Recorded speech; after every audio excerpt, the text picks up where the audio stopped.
कि जब मैं गोरखपुर लड़ने गया था तो मुख्यमंत्री को बताने के लिए गया, देख देंगे तुम्हारा मुकाबला चंद्रशेखर आजाद से होगा, इस बात को याद रखना। जब कांटा निकलता है, चाहे छोटा हो या बड़ा, घाव जरूर करता है। वो लगातार जो नगीना सीट है उसके ऊपर बड़े प्रभावी ढंग से प्रचार प्रसार कर रहे हैं। आप देखिए उनको सुरक्षा भी मिल जाती है, उनको एक ऐसा माहौल भी मिलता हुआ नजर आता है जो शायद अब तक किसी प्रत्याशी को नगीना सीट के अंदर नहीं मिल रहा है। भले ही बीजेपी का प्रत्याशी क्यों ना हो, लेकिन सबसे आगे अगर देखा जा रहा है तो उसमें आज़ाद का नाम निकल कर सामने आ रहा है। उत्तर प्रदेश में इन दिनों सबसे ज्यादा चर्चा का विषय बनी हुई है नगीना लोकसभा सीट। नगीना लोकसभा सीट जहां से दावेदारी लगातार ठोकते हुए नजर आ रहे हैं चंद्रशेखर आजाद। क्या चंद्रशेखर आजाद इस सीट से वाकई में जीत हासिल कर पाएंगे? क्या चंद्रशेखर आजाद बहुजन समाज पार्टी, समाजवादी पार्टी और बीजेपी को कड़ी टक्कर देने में सफल हो पाएंगे? सवाल यहां पर अब इस वजह से भी उठ रहे हैं कि चंद्रशेखर आजाद को ज्यादा से ज्यादा लोगों का समर्थन मिल रहा है, जो वाकई में उनकी जीत को अभी से दर्शा रहा है। नमस्कार, नेक्स्ट 9 न्यूज देख रहे हैं आप। मैं हूं आपके साथ प्रांशु राठौर। हमारे साथ मौजूद हैं हमारे सहयोगी अमन जी। अमन जी, जैसा कि आप भी जानते हैं कि चंद्रशेखर आजाद एक वक्त मायावती के साथ रहे, लेकिन मायावती पूरी तरीके से उन्हें बाहर का रास्ता दिखाती हुई नजर आई। जब वह जेल चले गए, उन्होंने साफ तौर पर कह दिया कि कौन चंद्रशेखर आजाद। लेकिन इसके बाद हमने देखा कि चंद्रशेखर आजाद बार बार मायावती के गुणगान गाते हुए नजर आए हैं और आज वही मायावती अपने भतीजे आकाश आनंद को उनके खिलाफ उतार चुकी हैं। नगीना लोकसभा सीट का दौरा आकाश आनंद कर रही हैं और लगातार चंद्रशेखर आजाद के खिलाफ वह भी मोर्चा खोले हुए हैं। लेकिन इस बीच हम देख रहे हैं कि तमाम कोशिशें जारी हैं आजाद के लिए। अखिलेश यादव भी उनके खिलाफ हो गए। बीजेपी पर तो चंद्रशेखर आजाद पहले से ही निशाना साधते हुए नजर आते हैं। इन सभी के बीच देखा जाए आजाद अकेले हैं, लेकिन इसके बावजूद भी आजाद को यहां पर बड़े से बड़ा समर्थन मिल रहा है।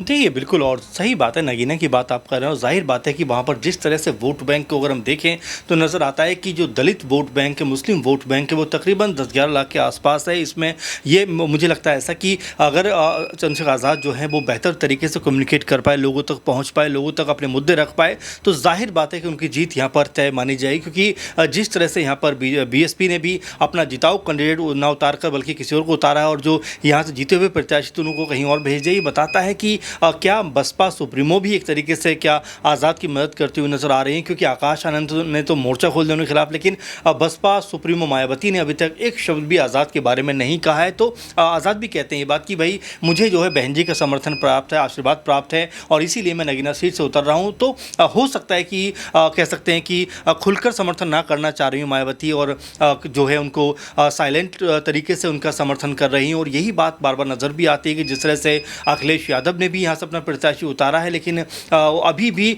उनका प्रत्याशी कहीं भी नज़र नहीं आता है, कहीं भी दिखाई नहीं पड़ता है और जो एक प्रचार प्रसार होना चाहिए वो भी नज़र नहीं आता है। तो क्या ये आज़ाद के लिए एक माहौल तो नहीं बनाया जा रहा है कि भले ही हम डायरेक्टली उनको समर्थन नहीं करेंगे, डायरेक्टली उनके बारे में कोई बात नहीं कहेंगे, लेकिन इनडायरेक्ट वे से कहने के उनको समर्थन करने का जो प्रोसेस है वो नज़र आ रहा है। क्योंकि मनोज को जो कह सकते हैं मनोज कुमार जो सपा प्रत्याशी हैं उनको जो उतारा जाता है और अभी तक जो एक कैंपेन होना चाहिए, अभी तक जो एक तरीके से वहाँ पर जो प्रचार प्रसार होना चाहिए, क्योंकि शायद पहले चरण में चुनाव वहाँ पर भी है, तो कोई ऐसी कह सकते हैं कि जो प्रचार प्रसार के लिए गहमा गहमी नज़र आनी चाहिए वो नज़र नहीं आ रही। तो ये माना जा रहा है कि हो सकता है कि आज़ाद को एक अलग तरीके से यहाँ पर सपा, बसपा, कांग्रेस पार्टी सब समर्थन देते हुए नज़र आते हैं। क्योंकि प्रियंका गांधी के लिए तो आज़ाद ने ये तक कहा है कि वो मेरी बहन है और मैं कोई भी राजनीति का कह सकते हैं बयान है, राजनीति को लेकर कोई बात नहीं करूँगा, क्योंकि ये रिलेशन एक अलग किस्म का होता है। और यही बात कही गई कि क्या अब भी अखिलेश यादव, मायावती और तमाम लोग उनका समर्थन कर रहे हैं और इसीलिए वो लगातार जो नगीना सीट है उसके ऊपर बड़े प्रभावी ढंग से प्रचार प्रसार कर रहे हैं। आप देखिए उनको सुरक्षा भी मिल जाती है, उनको एक ऐसा माहौल भी मिलता हुआ नज़र आता है जो शायद अब तक किसी प्रत्याशी को नगीना सीट के अंदर नहीं मिल रहा है। भले ही बीजेपी का प्रत्याशी क्यों ना हो, लेकिन सबसे आगे अगर देखा जा रहा है तो उसमें आज़ाद का नाम निकल कर सामने आ रहा है। ये बात तो है कि आजाद का नाम जिस तरीके से निकलकर सामने आ रहा है, देखा जा रहा है कि कई ऐसे लोग हैं जो उन्हें समर्थन दे रहे हैं। चाहे बात यहाँ की जनता को लेकर कर ली जाए, पब्लिक भी यहाँ पर साफ तौर पर कह रही है। जो बयान बयान अब सुनने को मिले हैं वो ये भी निकल कर आए हैं कि मुस्लिम और दलित वोट बैंक एकजुट हो जाता है, ये दल एकजुट हो जाते हैं तो चंद्रशेखर आजाद की नगीना सीट से जीत पक्की है। मालूम हो कि एक वक्त इस सीट पर जीत हासिल की बीजेपी ने, फिर समाजवादी पार्टी ने, लेकिन 2019 में बसपा और सपा के गठबंधन से यहां पर बसपा की जीत हो गई और अब चंद्रशेखर आजाद यहां पर दावेदारी करते हुए नजर आ रहे हैं। अखिलेश यादव ने उन्हें ये सीट नहीं दी, लेकिन इसके बावजूद भी चंद्रशेखर आजाद ने कहा कि मैं इस सीट से ही चुनाव लड़ूंगा और अखिलेश यादव ने प्रियंका गांधी से साफ तौर पर कह दिया कि कुछ भी हो जाए आजाद को मैं ये सीट किसी भी हालत में नहीं दूंगा। वाकई में ये बात भी बखूबी निकलकर सामने आई है कि बसपा के जो प्रत्याशी हैं सुरेंद्र पाल हों, चाहे यहां पर अखिलेश यादव के प्रत्याशी मनोज कुमार हो, नजर तक नहीं आ रहे। आकाश आनंद जब वहां पहुंचे तो मंच पर उन्हें बुलाकर उनके लिए वोटों की अपील करते हुए नजर आते हैं, लेकिन यहां पर चंद्रशेखर आजाद फिर भी उन पर भारी पड़ रहे हैं। आज जो बड़ी खबर निकलकर सामने आई है मंजी, वो ये रही कि बसपा के जो प्रत्याशी हैं सहारनपुर से माजिल अली, जो साफ तौर पर कहते हुए नजर आए हैं कि चंद्रशेखर आजाद उनके भाई जैसे हैं, मायावती और आजाद के बीच की जो तलखी है वो उनकी राजनीतिक तलखी है, उसमें हमारा हस्तक्षेप नहीं है, उससे हमें मतलब ही नहीं है।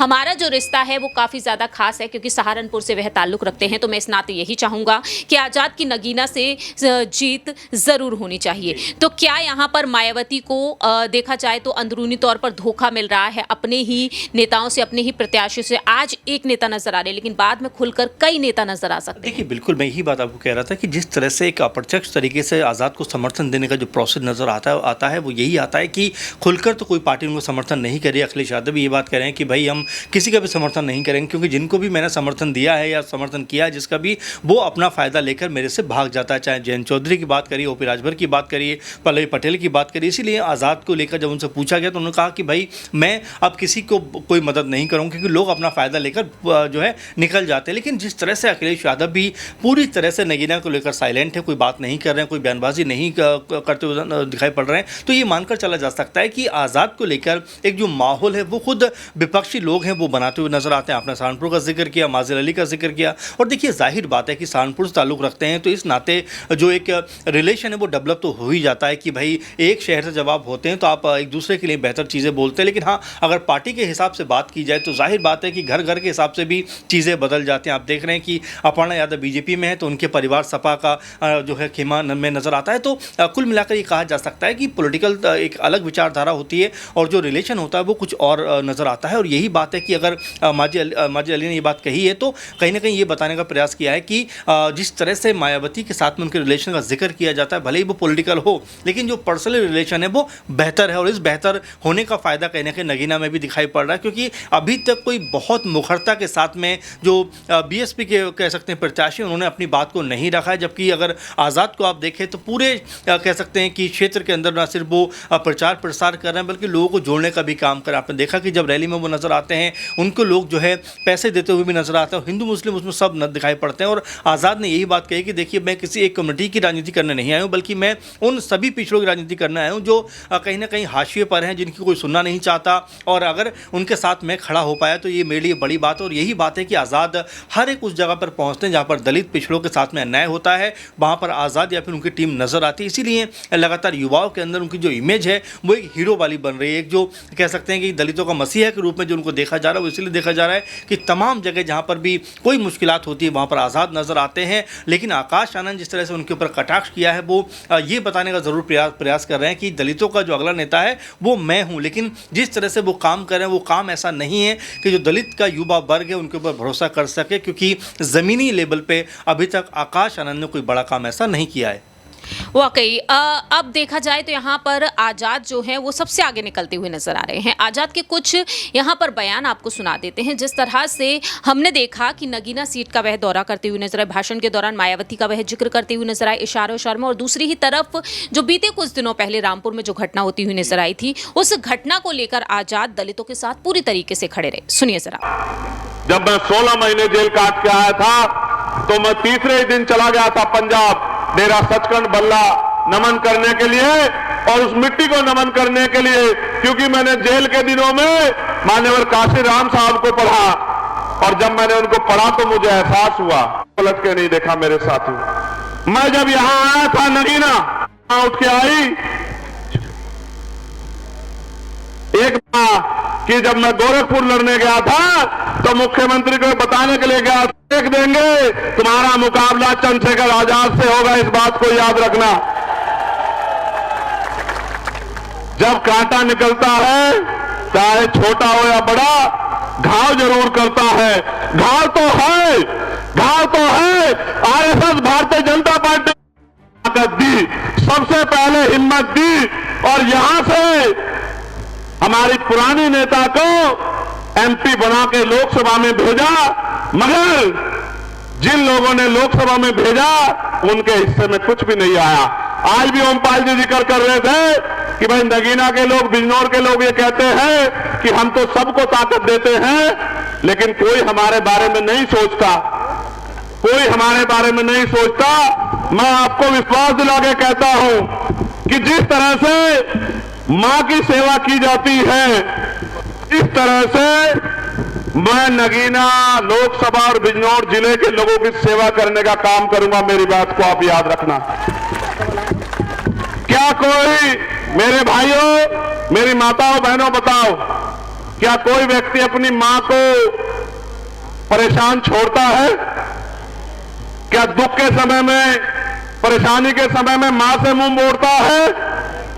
तो जब कोई बेटा नहीं मोड़ता तो चंद्रशेखर आजाद नगीना से मुंह मोड़ने वाला नहीं है। मेरी बात को आप याद रखना। मिट्टी का कर्ज इस तरह चुकाऊंगा जिस तरह मां के दूध का कर्ज चुकाया जाता है। मेरी बात को आप लोग याद रखना। कभी आपको अकेला छोड़ के नहीं जाऊंगा। मुझे बहुत सारी बातें आपसे कहनी है। इस देश में हम लोग जो आंदोलन चला रहे हैं, सत्ता उसमें सेकेंडरी है, पहली है व्यवस्था परिवर्तन। व्यवस्था परिवर्तन कैसा? इस देश में जाति के आधार पर गैर बराबरी है, ऊंच नीच है, जाति के आधार पर शोषण होता है। मान्यवर काशीराम साहब लंबे समय तक प्रयास करते रहे कि जाति के आधार पर होने वाला शोषण कैसे बंद होगा। उसका तरीका एक था कि कोई भी परिवर्तन बिना राजनीतिक शक्ति के नहीं होता। जब तक हम राजनीति में कामयाब नहीं होंगे तब तक हमारे हाथों में शक्ति नहीं होगी। जब तक शक्ति नहीं होगी तब तक परिवर्तन नहीं होगा। इसलिए उन्होंने कहा अपने लोगों से कि चाहे रिक्शा चलाने वाला हो, चाहे कुर्सी पे बैठने वाला हो, हर आदमी तय करे कि हमें इस देश में शासक जमात बनना है, हमें इस देश में राजकाज लाना है, हमें इस देश में गरीबी, बेबसी, गुलामी की बेड़ियां काटनी है। और वो उसमें सफल भी हुए। लेकिन अब यही देखना होगा कि आजाद के यही बड़े फैसले क्या उन्हें जीत दिला पाएंगे। आखिरी छोटा सा सवाल यही बनता है, क्या यही फैसले जो होंगे आजाद की लोकप्रियता बढ़ा रहे हैं, जीत वाकई में उनकी पक्की मानी जा रही है? देखिए जाहिर बात है, और संघर्ष जो आदमी करता है, संघर्ष से जो आदमी निकलता है वो निखर जाता है। और देखिए आज़ाद के अंदर कहीं ना कहीं वही चीज़ नज़र आती है, जहाँ भी वो जाते हैं, भाषण देते हैं, लोगों का हुजूम इकट्ठा हो जाता है। आप देखिए कि वहाँ पर कोई धर्म जाति की बात नहीं होती, आज़ाद की बात होती है। और यही बात है कि नगीना में आज़ाद का इस समय अगर सबसे बेहतर प्रदर्शन कहा जाए जो प्रचार प्रसार के लिहाज से, वो सबसे उत्तम नजर आता है। और जाहिर बात है कि वो हर एक लोगों से जुड़ना चाहते हैं। वहीं आकाश आनंद एक दिन जाते हैं और जाने के बाद अनाप शनाप बयानबाजी करते हैं, आज़ाद को लेकर सवाल खड़े करते हैं। वहीं उनकी पार्टी के जो प्रत्याशी हैं वो आज़ाद का समर्थन करते हैं। तो ये उल्टी गंगा जो बहने का प्रोसेस है ये बसपा में नजर आता है, और इससे बसपा को कोई फायदा नहीं होगा। लेकिन हाँ, इससे आज़ाद को जरूर फायदा होने वाला है। अगर वो संसद में पहुंचते हैं तो ये आज़ाद समाज पार्टी की यहाँ से बहुत बड़ी जीत कही जाएगी, बहुत बड़ी एक तरीके से आगे बढ़ने का एक प्रोसेस कहा जाएगा, जहाँ से आज़ाद उनकी पार्टी जो है एक बेहतर तरीके से उत्तर प्रदेश के अंदर राजनीति करते हुए नजर आएंगे। अब यही देखना होगा कि आने वाले दिनों में ही क्या आजाद ही नगीना सीट से चुनाव लड़कर जीत हासिल कर पाएंगे, देखना काफी ज्यादा दिलचस्प होगा। फिलहाल हमारे इस खास प्रोग्राम में इतना ही। बाकी के तमाम अपडेट्स के लिए देखते रहिए नेक्स्ट 9 न्यूज़।